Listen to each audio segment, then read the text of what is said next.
O combate ao terrorismo no Brasil e no mundo. Veja as parcerias firmadas entre os países para impedir a prática de atos e atentados. E quando o assunto é extradição, também existem acordos entre as nações para a entrega de pessoas acusadas ou condenadas ao país que fez o pedido. Os tratados de cooperação jurídica são importantes também em casos de extradição. O Brasil tem acordos bilaterais e multilaterais com vários países. A extradição ela serve justamente para que haja esse intercâmbio entre países, para que aquelas pessoas que praticaram crimes nos países e se refugiaram em outros possam responder pelos crimes nos países cometidos. Às vezes você precisa da pessoa estar presente para você investigá-la, para você fazer interrogatórios, para você tirar dúvidas. Às vezes a questão é simplesmente uma dúvida sobre um determinado ponto, ou às vezes existem duas delações contraditórias. Então é interessante você ter a pessoa presencialmente. Ainda que hoje nós tenhamos novas tecnologias que permitam que a pessoa dê o depoimento à distância, né, Skype, etc., eu diria que nada se compara a um depoimento ao vivo, até para identificar essas contradições. Daí a importância da extradição. Um que ganhou destaque no noticiário do Brasil e do mundo foi o de Henrique Pizzolatto, ex-diretor do Banco do Brasil. Pizzolatto foi condenado em 2012 por corrupção passiva, peculato e lavagem de dinheiro no Mensalão. Um ano depois, antes do mandado de prisão ser expedido, ele fugiu para a Itália. Em 2014, foi encontrado e preso pela Interpol. Após ser detido, o governo brasileiro pediu a extradição dele à justiça italiana. A partir do momento que uma pessoa está sendo ou investigada ou já processada, o órgão requerente aí pode ser a própria justiça, né? Vai ser a própria justiça, seja federal ou estadual aqui do país. Esse pedido é tramitado via autoridade central e, né, aí vai depender da competência em cada país ali para processar esse pedido. O primeiro pedido foi negado. A Procuradoria-Geral da República recorreu e a Justiça italiana autorizou a extradição de Henrique Pizzolatto. Ele chegou ao Brasil no dia 23 de outubro de 2015 e segue preso no complexo penitenciário da Papuda, em Brasília, onde cumpre pena de 12 anos e 7 meses. Um outro caso emblemático, mas no sentido contrário, foi o de Cesare Battisti. Em 1981, ele foi condenado na Itália a 12 anos e 10 meses de prisão por terrorismo. Ele fugiu da prisão, se refugiou no México, na França e em 2007 foi preso no Brasil.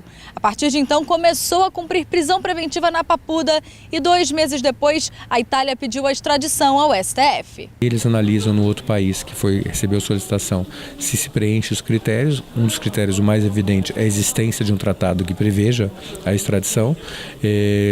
O juiz também, no outro país, no caso, ele também pode examinar outros aspectos, como a segurança da pessoa que está sendo extraditada, se há condições mínimas de segurança para essa pessoa no país que está solicitando. Mas o caso teve um fim bem diferente. O Supremo Tribunal Federal, ele não negou a extradição do Cesare Battisti. O que o Supremo Tribunal fez foi dizer que o presidente da República deveria decidir se faria ou não a extradição. E à época exercia a presidência da República o senhor Luiz Inácio Lula da Silva, que decidiu não fazer a extradição.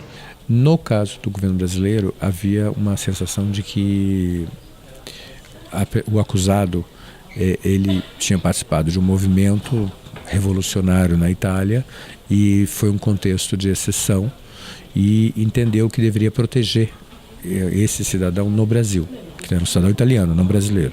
No final, optou-se pela vinda dele como imigrante. O Brasil também é signatário de convenções contra o terrorismo.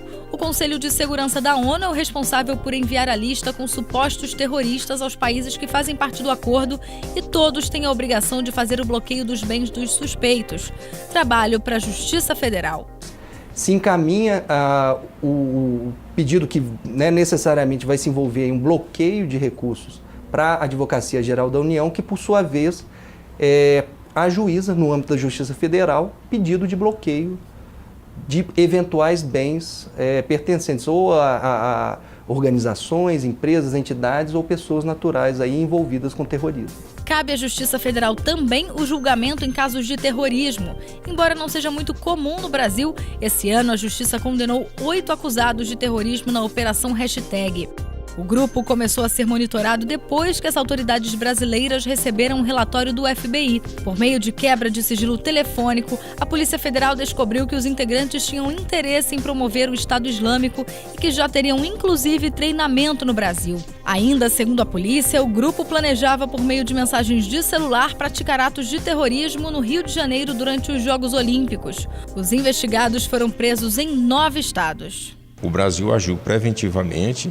As pessoas suspeitas de estarem planejando crimes para aterrorizar a população foram presas antecipadamente, preventivamente. Isso foi importantíssimo para a garantia da normalidade da grande competição esportiva que aconteceu aqui em 2014. São inúmeros os esforços para manter o país a salvo e para punir aqueles que usam outras nações na tentativa de ficar impunes. Se não houvesse essa cooperação jurídica internacional, esses crimes eles ficariam impunes. Portanto, é essencial hoje na vida jurídica de qualquer país a cooperação jurídica internacional.